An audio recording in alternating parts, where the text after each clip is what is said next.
Hello, my name's Dangle. I'm one half of, or one participant in the War Geordies Wafter YouTube channel where we do the battle reports. We did our first battle report a couple of weeks ago, and the main complaint was that it was far too long because we spent ages talking about our armies before we got down into any action. So for those of you who want videos with no action in whatsoever, here's a video of me just talking about my army list. So I play as Dwarven Holds. I only have one army. I played 40k years and years and years ago, and Smith has always been talking to me about Warhammer Fantasy Battle, and I never got into it. And then he was talking to me about 9th Age. And then basically during COVID, during lockdown, I thought I haven't painted anything in years, and it'd be really good for my peace of mind, my mental state, to just sit and paint some plastic. So I bought myself a big Mantic box set of dwarves and started painting them, and then built an army. And we played quite a lot on Tabletop Simulator while I decided what kind of army I wanted, or what kind of units I like the look of and like the play style of. So I've now got a fully painted 4,500 point dwarf army. And one of the, I guess, silver linings of lockdown is that as soon as we were out of lockdown, I went round to Smith's house and I had a fully assembled and painted and finalized dwarf list for my very first in-person game of 9th Age, which was pretty nice. I do have a kind of a semi-storyline for it, for the army, and that's leading into the map campaign that we're playing together. So years and years ago, when we used to play Baldur's Gate, I joked that if we ever played a campaign, it would be a funny thing. I just came up with this thing that was like a rude pun, and it was that we should have, you know, it's like the throne of Baal, and Baal sounds a little bit like something seen in Geordie, like, you know, I mean, Baal's like. So we had this idea that it could be set in somewhere called Baal's Deep, man, you know, and it was just a little pun. But then I thought, you know, I'm gonna run with that. But then that didn't sound particularly dwarven, so I decided I was gonna have my guys being from somewhere called Balls Deep, spelt like that. And then I come up with this name, and the king of my dwarves, or my general of my dwarves, is called Ball Ice Claim. And the story behind Ice Claim is that back in the day, generations ago, the first king in this dynasty, or I guess that the first idiot king, or a previous king at least, was tricked into giving up his mountain hold and his ancestral, I guess, dwelling wherever they lived, the dwarves under the mountain, and he was tricked into giving it up for another mountain that was off in the distance, that was glittering and seemed to be glinting in the sunlight. And he was tricked into, or convinced, that it was full of diamonds and silver and gold, and that was why it was glittering in the sunlight. And he gave up his mountain, and he took all his dwarves, and they marched to this other mountain that looked like it was going to be loads better. But then, of course, when they got there, it was just the sun glittering on ice, and there was no precious metals in there whatsoever, or no gems or jewels. But by the time he realized he'd made the mistake, he'd already signed the contract and given up. And then when I started discussing this with Smith was saying, you know, it sounds like something that the disciples of Lugar would do. You know, they would trick you out of your ancestral home and make you sign a contract, and it was all very legally binding. So we've got this guy, Ball Ice Climb, who generations later has mustered enough dwarves and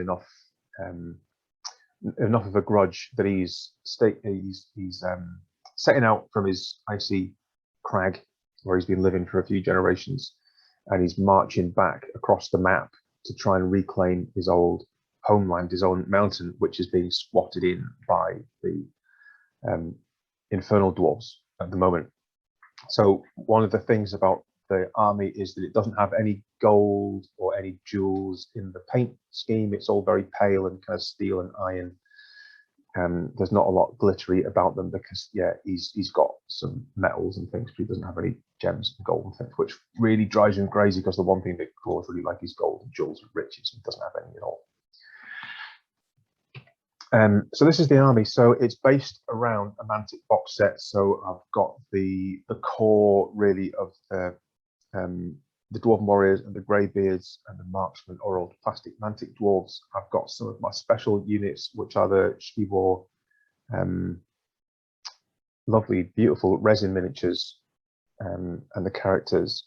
And I've got a couple of scratch-built bits, or at least salvage bits. And then I've got my Yetis. So I'm using Yetis as Hold Guardians because my idea of them going to live off in this icy thing. And when they got there, the only thing that was there was ice and Yetis. But they've managed to convince a couple of the Yetis to come with them. I'm using them as Hold Guardians. So Hold Guardians, I suppose, in the book, I mean, they're just kind of large infantry. And I suppose in the book, it's supposed to be that they're either some kind of stone golems or something like that. But they're just strong, large infantry. So Yetis are fitting them perfectly. So yeah, there's nothing particularly high tech in this army. There's no flamethrowers or helicopters or anything. It's just Dwarven grit and grunt and a few hairy things that they've managed to convince to come with them. So this guy in the middle is Ball. So he's on a war throne. So these are all the Shkibor resin miniatures, which are really, really lovely miniatures. So the kind of prestige WoW miniatures are all these resin ones. So he's on a war throne, which I'm using this big armored polar bear for, which is really nice. I just think this is a wonderful miniature, and the idea of him going into battle on an armored polar bear is just super, and it fits the description quite nicely. So yeah, even he doesn't have any gems, so he's got kind of like some red and gold, and he's got like a golden fleece, and he's got this kind of stone in his crown, but is it ice? It's certainly not an emerald or a ruby or anything. So I've gone for some very cold colors, and if he has found something, then it might be just like a polished stone. Really, there's nothing particularly glittery. Even the king.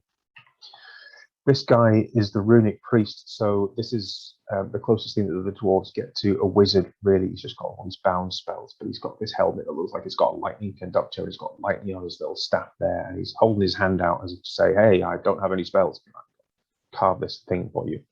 So he's pretty cool. I just like this model.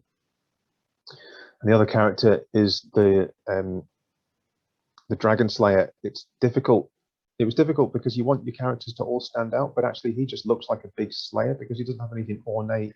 He's got like a more dynamic pose, but he's just bare-chested and he's just got a beard and, you know, the same trousers as everybody else. So I've got his beard slightly redder, but it's actually quite difficult to make him stand out on the battlefield, at least visually. So the Anvil of Power that I have is an old treasure chest from a playset that I stole from my son. He's too old to play with playset pirates now, but it's an old treasure chest with a few bits of old Skybor shields and things glued onto it. And I've got this catapult as well, which I've taken at a funny angle because you can see from seeing it round behind that it is in fact pencil sharpener. So I found this pencil sharpener at a gift shop at a castle. And it fits perfectly onto the 40mm round base, so that's what I use as my catapult. So that's quite nice. And the model who's been the Anvil Guard is the metal Mantic King model that came with the Mantic box set. So he's kind of just like the Anvil Guard. He doesn't really have much to do in the battles themselves. So these are the Shkibor Kingsguard. So they've got great weapons and shields, really, really lovely models. The only thing I did with these is the shields that they originally came with were really big and you couldn't see much dwarf behind the shield. So I actually bought some smaller shields, still from Shkibor, but they're smaller shield models. And these guys were called Dragon Warriors or Dragon Guard, I think, because the capes that they've got are dragon scales. So you can get like Lion Guard, Dragon Guard, and different ones. But I like the dragon scales on the back of the capes. Really nice models. And yeah, a nice baldy champion smoking his pipe with a drum and a standard bearer. So they've got the full command. These are the Slayer model, the Seeker models. What I really like about these is that they look like Seekers should look like. So they look like shamed bachelors who've gone off to live together and spent all day just drinking and eating and not washing, and they've got great big beer bellies. They don't look like honed warriors. They just look like men who just eat and wrestle all day. So I really like those models. So there's 9 of them because there's normally a unit of 10 with the character in with them as well. These are the Yetis. So I got these off Etsy, and they're just resin Yetis, but like really pretty models and really actually easy to paint using contrast paints because they're mostly just hair. So yeah, I've got 3 of those. I just really like the models. I really like the idea of having these beasts fighting alongside the icy dwarves.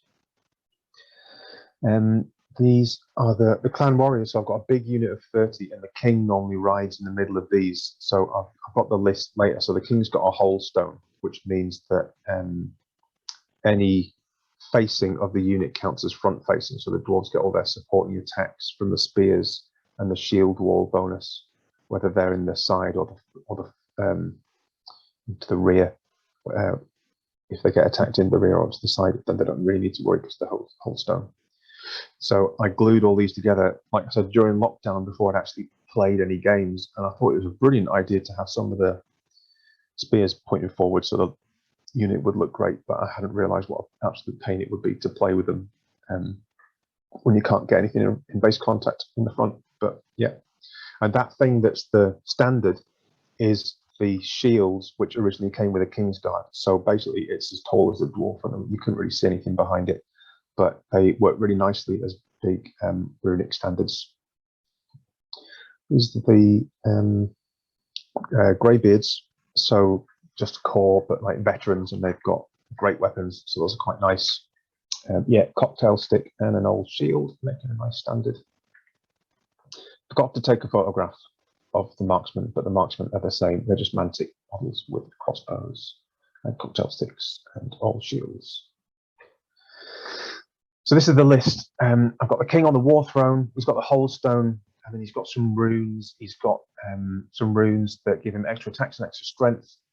And then he's got runes that give him reroll of his armor saves and an Aegis save as well. So he's really, really tough, and he's got that unit of 30 dwarves around him. So he's like the Death Star unit that nobody wants to go near because he's just prickly, and he's got loads of dwarves with prickly spears pointing in every direction, and you can't kill him. So great. The Runic Smith, yeah, he normally goes in with the Kingsguard unit. He's got the Rune of Resilience, which is